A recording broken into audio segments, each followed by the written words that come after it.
So I'm in Australia. Now, if you know me well enough, you know that I am heavily resisting doing an accent, but just know that I'm withholding that sort of silliness for later on when I get desperate for a gag that will keep you, my audience, entertained.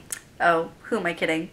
G'day, mate. Okay, now that I've got that out of my system. So I've been in Australia. My favorite thing to do has been to go down to the hot tub, basically because it's the best and easiest way to meet people, and if you know anything about me, you should know that I freaking love to meet people. I don't know exactly what it is about meeting someone that I find so exciting, but I think it all has to do with those first 2 hours of talking to someone. I just feel like most people are only capable of being truly interesting for about 2 hours, and that includes me. Like, if I meet you and I'm fairly certain that I'm never going to see you again, I will literally spell out every single interesting thing about myself right then and there, tricking you into thinking that I myself am actually an interesting person. Of course, the exchange is most exciting when the other person does the same thing, but secretly we both know that after those first 2 hours, there's really nothing left to say. And while those interactions are great and fun and all, at their core they're certainly very shallow. Like, yes, we may be telling each other extremely interesting things in the interest of being interesting. Say that 3 times fast. Interest of interesting, interest of interesting, interest of interesting. Never mind, maybe it's not actually that hard. But back to what I was saying, the people I meet and never expect to see again by the end of our interaction seem to know me just as well, if not better, than my actual friends do, and I them. But what is about meeting someone and never expecting to see them again that enables us to spar our deepest, darkest secrets?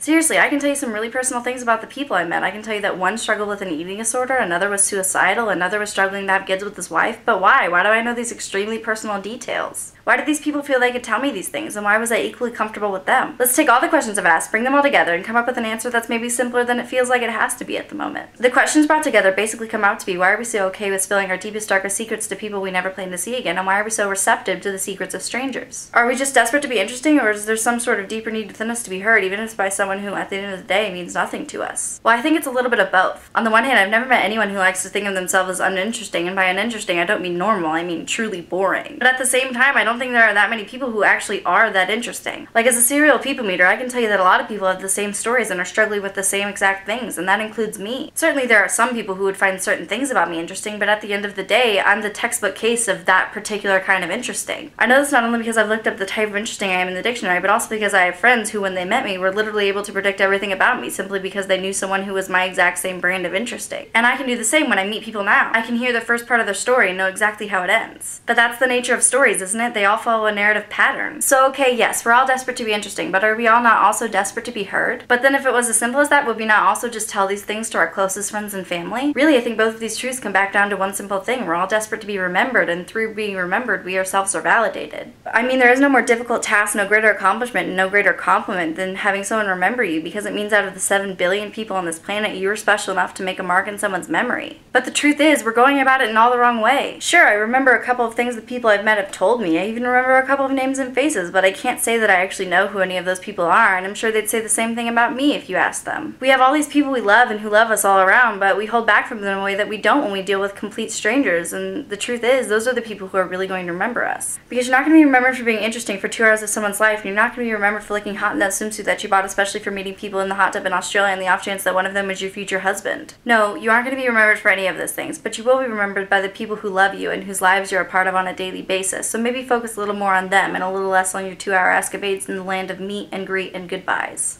So when's the last time you did something interesting enough to tell a stranger about? Feel free to leave your stories in the comments section down below, because that's what the internet's for, right?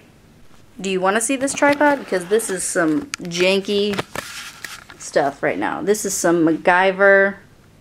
Yeah, I'm probably gonna get in trouble for that.